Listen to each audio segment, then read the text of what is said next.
Quiero que vayáis conmigo al libro de Lucas. Libro de Lucas, capítulo 8. Vamos a ver un pasaje que es muy leído, muy estudiado, muy predicado, pero de la misma manera que es tan numerosamente predicado, pues es numerosamente, nos da enseñanzas. Está en Lucas, capítulo 8, versículos del 22 al 25.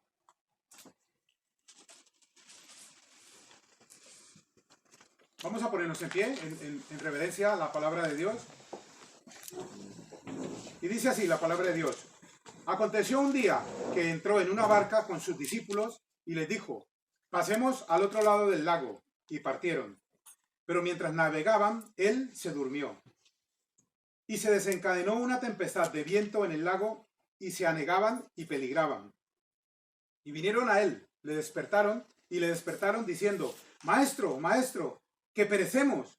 Despertando él, reprendió al viento y a las olas, y cesaron. Y se hizo bonanza. Y les dijo, ¿dónde está vuestra fe? Y atemorizados se maravillaban y se decían unos a otros, ¿quién es este que aún a los vientos y a las aguas manda y le obedece? Señor amado, una vez más estamos aquí delante de tu presencia con tu palabra abierta. Te pedimos que seas tú ayudándonos a poder comprender y tener discernimiento para que nos permitas poder aprender y no solamente aprender, sino poder tomar decisiones importantes en nuestras vidas. Ayúdanos a poder ser fieles a ti y permítenos poder discernir lo que tú tienes para esta tarde, Padre. Te pido, como siempre, que pongas o quites palabras en un servidor para que sean de tu agrado. Te lo pedimos todo en el precioso nombre de Cristo Jesús. Amén. Podéis sentaros. Aconteció un día que entró en una barca con sus discípulos y les dijo, pasemos al otro lado del lago, y partieron. Empezando de la base de que el Señor Jesucristo, quién era, quién es y quién seguirá siendo. ¿Creerías que él no sabía que no iba a haber... No, está soleado el mar o el lago, porque entre otras cosas, uno le llaman mar, otros le llaman lago, es el mar de Galilea, pero es un lago muy extenso, es un lago que para muchos sería como un mar, porque hay partes del lago que mide 43 metros de profundidad. Ya muchos con 1,5 metros ya están pataleando y ahogándose. Imaginaos, 43 metros de profundidad. Pero tiene 13 kilómetros de largo y 7 kilómetros de ancho. O sea, estamos hablando de una cantidad de agua importante. Está rodeado en parte por montañas y muchas veces, tanto en los tiempos del Señor Jesús como hoy en día, se viene una brisa del desierto, un tanto caliente, y se encuentra con los vientos allí que, hacen un efecto de que empiezan a moverse las aguas y pues se crean este tipo de tempestades que, según estuve leyendo, parecen huracanes ya, de lo fuertes que son. Y incluso los pescadores más profesionales de esa zona le temen a estos cambios tan repentinos, porque sucede de un momento a otro. No es que como los del tiempo, que dice, no, mañana hará esta temperatura, mañana va a llover, y muchas veces no llueve. O no, mañana va a haber sol, y muchas veces llueve. Pero bueno, a mí me encanta ver cómo los que predicen el tiempo algunas veces aciertan, pero otras veces no aciertan. Yo me imagino al Señor sonriendo diciendo, este hombre no sabe lo que voy a hacer y según él está prediciendo lo que yo voy a hacer. Va a haber viento huracanado o va a haber sol cuando no sabe que el Señor, la nube que tiene a kilómetros a la izquierda, la va a mover a kilómetros a la derecha y es la voluntad de Dios y no hay otra manera. No, sí, es que tienen satélites y tienen tecnología, podráis tener lo que sea, pero si el Señor decide de que va a ser, es, y si decide que no, ya podéis tener el aparato impresionante, más técnico de la historia que no vas a, digamos, a adivinar. Hay una parte en la que dice, aconteció, el versículo 22, aconteció un día que entró en una barca con sus discípulos y les dijo, pasemos al otro lado del lago. Y partieron. Es decir, se fueron. Y aquí vemos en el próximo versículo la humanidad de nuestro Señor Jesucristo. Estaría cansado. Mira, el versículo 23 dice, pero mientras navegaban, Él se durmió. Estaba cansado y dormirse, eso demuestra su humanidad. O tú cuando estás acostumbrado, ¿cuántos hacen siesta de aquí? Levanta la mano. Madre mía, menos de lo que pensaba. Cuando estáis acostumbrados a hacer siesta, bueno, tú no, hermano, si tú llegas a las 11 de trabajar, eso no es siesta, es dormir Cuando estás acostumbrado a hacer siesta o cuando no duermes durante algunas horas en la noche y te levantas, ¿cómo te sientes? Que te hizo falta ese... ¿Estás acostumbrado a hacer siesta? No, 20 minutos, media hora máximo. Sí, pero si un día no duermes esos 20 minutos o esa media hora, estás tomando café y diciendo, pero ¿qué me pasa? Que estoy... Porque tienes el cuerpo acostumbrado a hacer la siesta.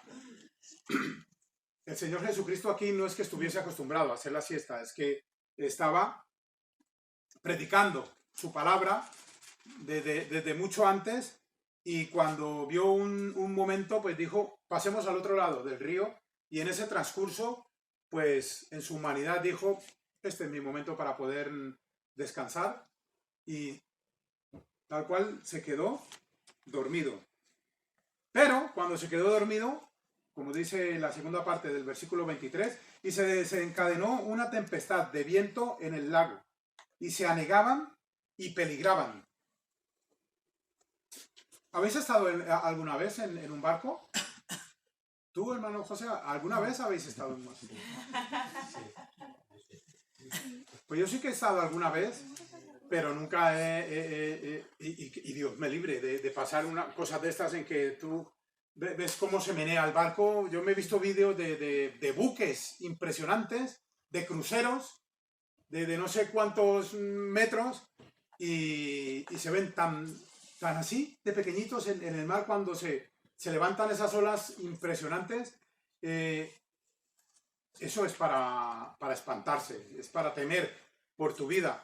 Pues más o menos así, se desencadenó una tempestad de viento en el lago y se anegaban y peligraban. Y vinieron a él, es decir, al Señor Jesucristo, y le despertaron diciendo, Maestro, Maestro, que perecemos. Despertando él, reprendió al viento y a las olas, y cesaron, y se hizo bonanza. ¿Qué es hacer bonanza? Hermano José, tú que eres profesional. Calma total, de haber un temporal, a quedarse todo. O sea, se hizo como si fuese la carretera igual. Súper liso. Después de haber una tempestad impresionante. Cosas a resaltar. Claro, nosotros que estamos aquí del otro lado, ahora que estamos aquí sentaditos, bien vestidos, que no tenemos ni calor ni frío. De aquí podemos pensar muchas cosas, como por ejemplo, vinieron a él y le despertaron. Vamos a ver, eran los discípulos del Señor. Si nos atrevemos, yo creo que nos podemos atrever a decir, de toda la gente, esos 12 eran los que más fe tenían en aquel que estaba allí durmiendo. Si yo o tú fuésemos un discípulo en ese momento y el mar estuviera como estuviera, yo tengo al Señor aquí. aunque esté durmiendo, ¿cómo se va a hundir el barco? Si estoy con el Señor, dejémoslo descansar y confiemos que Él está aquí y nosotros estamos aquí con Él. No nos va a pasar nada. Pero no hicieron eso. Dejaron fluir su ímpetu y pues pasó lo que pasó. Se desesperaron y enseguida le dijeron, maestro, maestro, que perecemos. Él lógicamente se despertó y reprendió al viento y a las olas y cesaron enseguida. Y aparte les dijo, versículo 25, ¿dónde está vuestra fe? Los discípulos demostraron una falta de fe y como os digo, de todos los que le seguían, bueno, algunos era porque multiplicaba los panes y los peces, muchos le seguían por interés, pero de los que le seguían, que creían en él, los más fieles eran estos 12. Incluso estos 12 demostraron su falta de fe, pero es que entre los 12 habían 4 personajes de los discípulos, que era Pedro, Santiago, Juan y Andrés, que eran pescadores profesionales.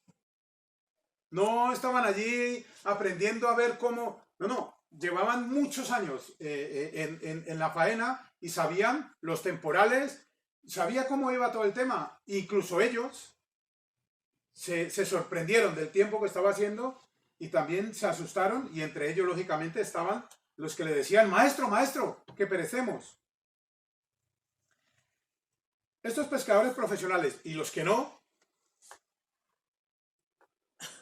creían o sentían que se estaban hundiendo, porque tal como lo dice el versículo 23, la última parte dice, y se anegaban y peligraban. Entonces allí da que pensar, en tu vida,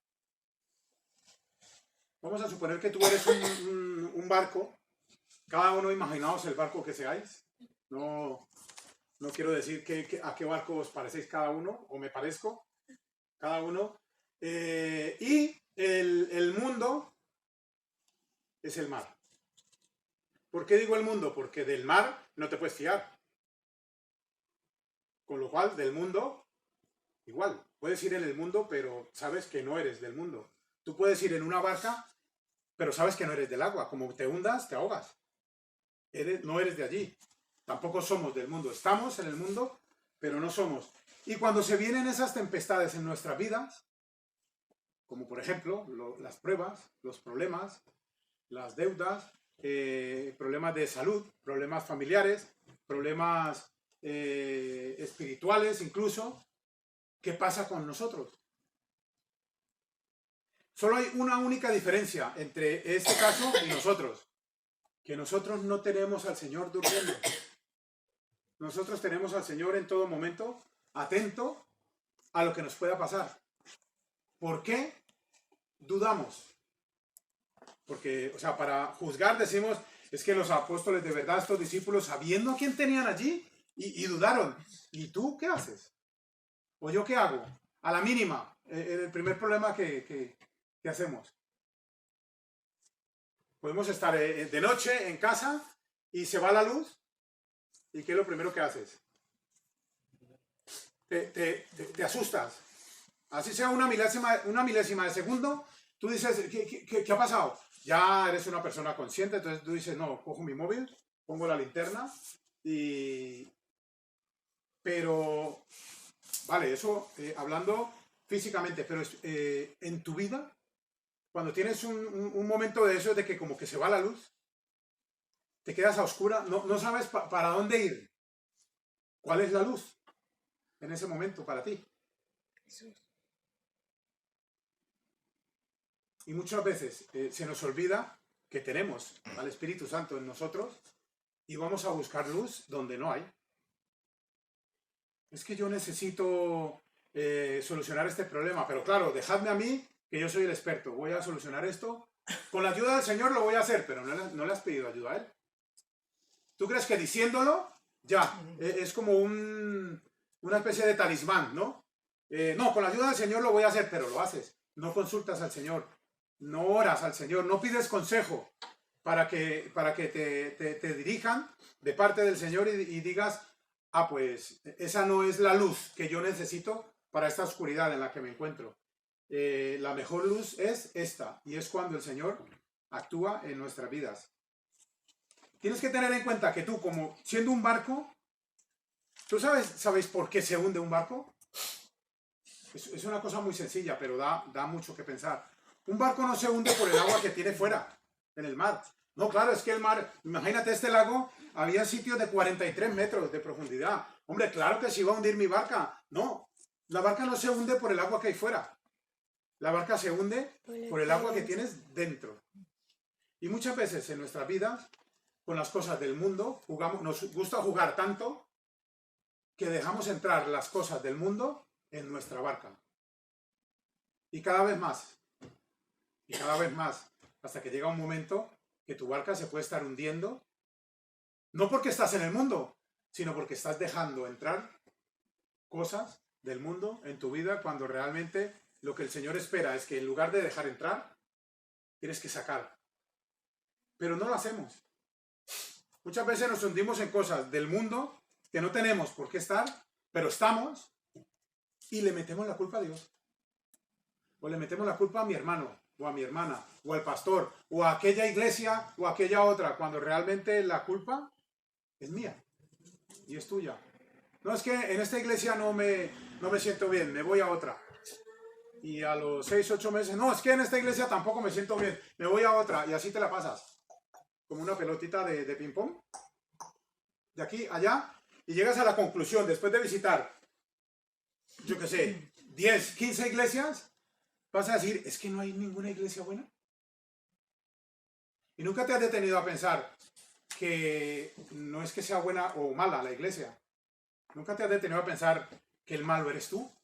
Pastor, pero ¿cómo me...? Sí, hermano y hermana, muchas veces queremos llegar a una iglesia donde nos atiendan, donde nos alaben, donde nos digan, muy bien, has llegado. Ve, por favor, que se sienta aquí en la primera. ¿Le pueden traer un agua al hermano o a la hermana? ¿Tienen los zapatos sucios? Espera, que yo tenía por aquí un trapo. No, no tengo, da igual, con la corbata te los limpio. Y nos sentimos, anda, esta va a ser mi iglesia. Pues hermanos, esa es de la que antes tienes que correr cuanto antes. Porque no es una iglesia. Iglesia perfecta, ¿sabes dónde hay? Hoy, ahora mismo, en lo que es en el mundo como creación, ¿sabes dónde hay una iglesia perfecta? En ninguna parte. A mí siempre me dijeron eso y de verdad es muy sabio el que me lo dijo. Tú no busques una iglesia perfecta porque no la hay. Pero en caso tal de que encontraras una iglesia perfecta, cuando tú entres, deja de ser perfecta. Ay, nos ofendemos, ¿no? Como decía esta mañana, hermano, muchas veces cuando escuchamos la palabra de Dios nos debemos sentir incómodos. Porque la palabra de Dios lo que nos dice es en lo que estamos fallando, no en lo que vamos bien, sino en lo que estamos fallando. Y es allí donde debemos de trabajar. Cuando tú has herido a un hospital, te has hecho una cortada profunda aquí en el brazo, entonces te empiezan a dar masajes en los trapecios. ¡Ah, qué bien! No, van a donde tienes la herida. ¿Y qué hacen con la herida? ¡Ay, no te la vamos a tocar, eh! No, lo primero que hacen es, ¿qué hacen? ¿Habéis llegado alguna vez con una herida abierta al hospital? Sí. Ojalá que no, pero cuando te pase, que sepáis, lo siento, yo fui con este hueso fuera de la rodilla y lo primero que hicieron fue coger alcohol, gasas y sobarme como si estuvieran lavando. Uf, eso va, ese hospital tenía como 4 alturas, yo subí como hasta la 7ª o 8ª altura del dolor, pero es lo primero que hacen. ¡Qué malos son! Pero no, yo me voy de este hospital, aquí me han hecho daño, pero sí es lo primero que tienen que hacer. Primero tienen que tratar la herida, desinfectarla, y una vez desinfectada, entonces vamos a poner el hueso en el lugar, o quitarlo, como hicieron en mi caso, y coser. Y ya una vez te despiertas, uno dice, uff, qué descanso, para como estaba, y ahora, sí, pero primero tienes que pasar por ese proceso, no te lo puedes saltar. Cuando estamos en un pecado, lo primero que hacemos, cuando entramos al hospital espiritual, que es la iglesia, es que la palabra de Dios, en su sabiduría, usa su Santo Espíritu para decirte, estás pecando en esto. Ay, entonces tú dices lo que más te dolió y te vas. a buscar otra iglesia en la que de pronto no te digan nada. O la Biblia dice esto y esto, y tú dices, uy, no me gustó, me voy a otra. Donde digan, bueno, la Biblia no dice, pero yo pienso de que hacemos esto y esto, y tú dices, anda, esta es mi iglesia, aquí me puedo quedar. Yo creo que deberíamos de ser conscientes y no de ser necios y tener en cuenta de que si somos pecadores, que lo somos, lo que debemos es preocuparnos por poner, como se dice, poner el dedo en la llaga y limpiarla. ¿Va a doler? Es que nadie te está diciendo que no, pero es la única manera en la que nos podemos curar del pecado en el que estamos, o en el que estás, o en el que estoy. El Señor Jesús, cuando estaba en la barca, y los discípulos se desesperaron y vieron que peligraban, pero se estaban dejando llevar por lo que les rodeaba en ese momento, que era la tempestad. Y no se centraron en lo que tenían dentro de la barca, que era el Señor Jesús. Y muchas veces a nosotros nos pasa igual. Nos dejamos llevar de lo abrumados que estamos, de los problemas que tenemos, del dinero que nos falta, de la salud, de una cosa, de otra, y se nos olvida a quién tenemos dentro. O sea, en mí y en ti mora el Espíritu Santo. ¿Tú crees que no tiene el suficiente poder para llevarte por buen camino? ¿O para que se calmen las aguas? Claro que tiene el poder para hacerlo, pero ¿por qué no lo hace? Pues quizás porque me he buscado yo esa situación, o también porque quiere probarme. No, Señor, yo mejor que no me pruebes. ¿Alguien compraría oro sin que lo prueben?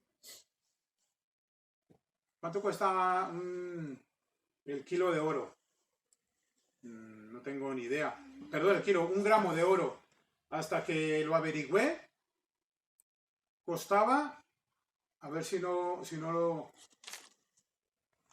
Creo que costaba 500 euros.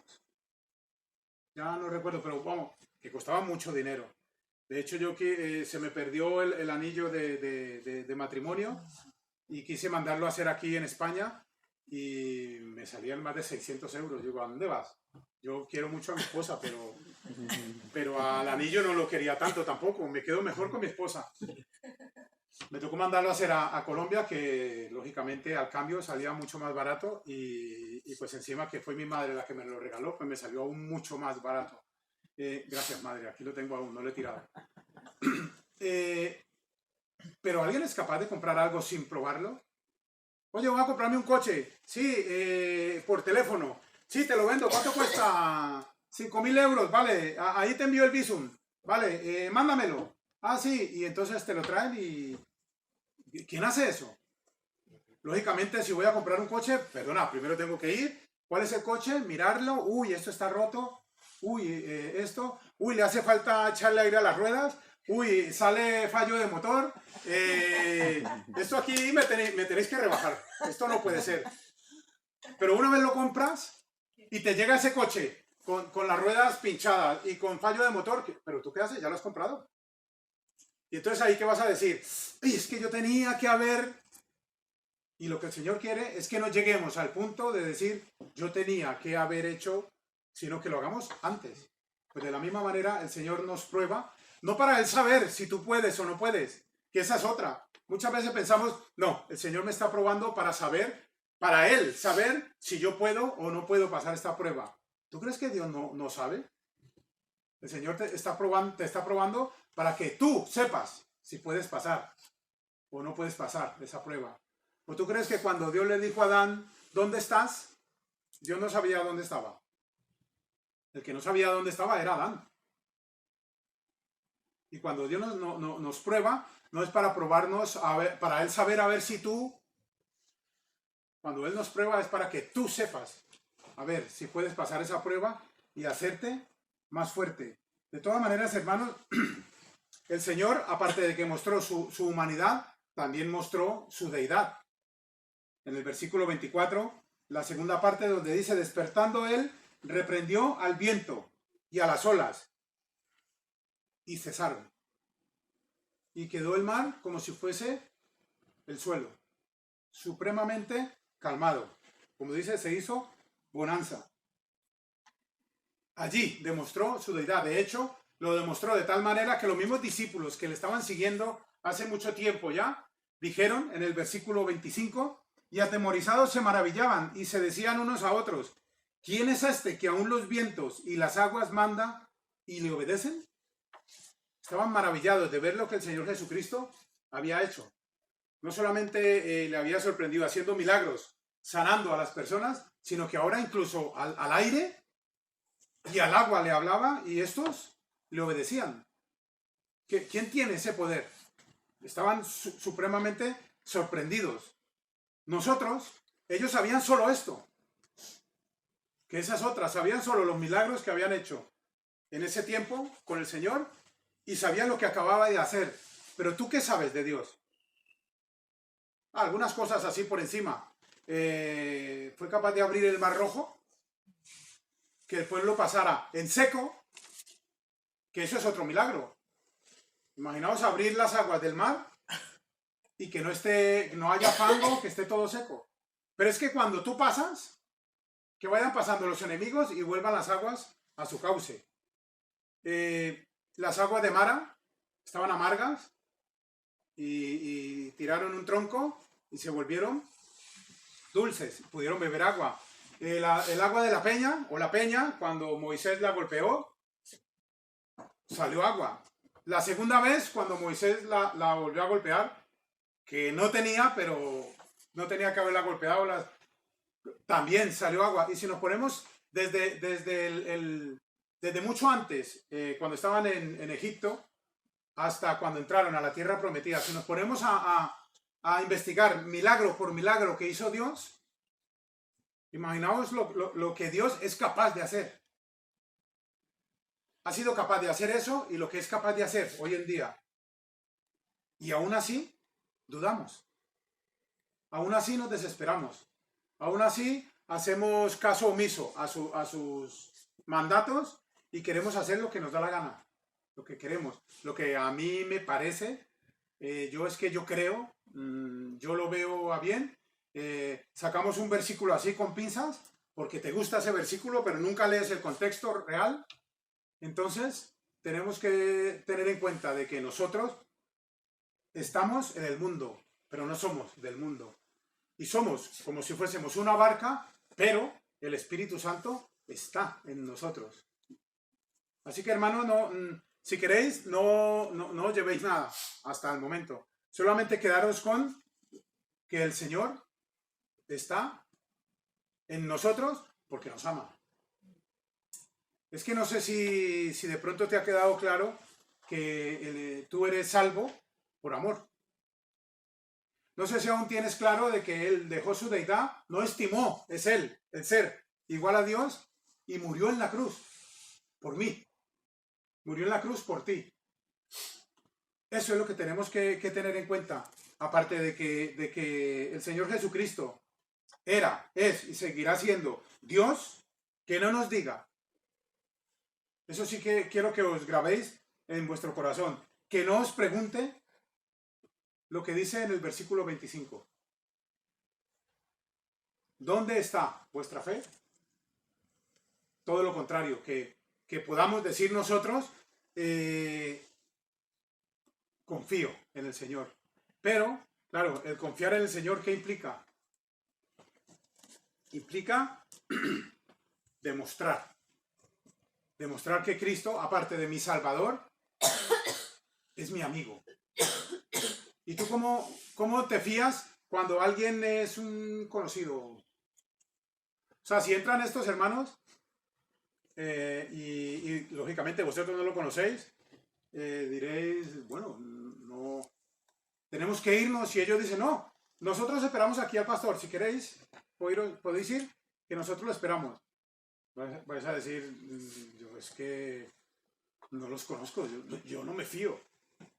Pero si estoy yo y los vemos y ellos dicen, no, iros, que nosotros nos quedamos esperando a los demás, nosotros con toda confianza nos vamos porque son amigos, porque los conocemos. Pues lo mismo pasa con el Señor Jesucristo. El Señor Jesucristo es mi amigo. Si tú quieres. Pero muchas veces lo tenemos solo como mi amigo. Y se nos olvida que es mi Salvador. Cuando perdemos de vista que solamente es mi amigo y no es mi Salvador, entonces es cuando nos dice, ¿dónde está tu fe? Así, hermanos, que el Señor Jesucristo sea nuestro amigo, nuestro Salvador, pero que sea nuestro íntimo amigo, porque Él sabe todo de ti. Incluso sabe más cosas de lo que tú mismo sabes de ti. Así que vamos a doblegarnos a Él y que Él sea haciendo su voluntad en cada uno de nosotros. A nosotros solamente nos queda creer y obedecer. Y que el Señor sea nuestro íntimo amigo, como vamos a cantar pronto. Vamos a orar. Una vez más, Padre, gracias. Te damos por tanta misericordia que tienes con nosotros y por permitirnos poder ser tus hijos, Padre, sin merecerlo. Éramos enemigos tuyos, pero tú nos has hecho tus hijos a través del sacrificio de nuestro Señor Jesucristo. Quiero pedirte que nos ayudes a poder comprenderlo y que nos permitas poder tener esa suficiente fe para poder hacer las cosas según sea tu voluntad en nuestra vida. Y que no nos tengas que preguntar dónde está tu fe, sino todo lo contrario, Padre, que puedas decirnos buen siervo y fiel. Así, Padre, que te pedimos que nos ayudes a ser fieles en esta semana, que nos permitas poder, no solamente con nuestras palabras, sino con nuestros actos, el poder demostrártelo, Padre, que queremos ser fiel a ti. Ayúdanos, te lo pedimos todo en el precioso nombre de Cristo Jesús. Amén.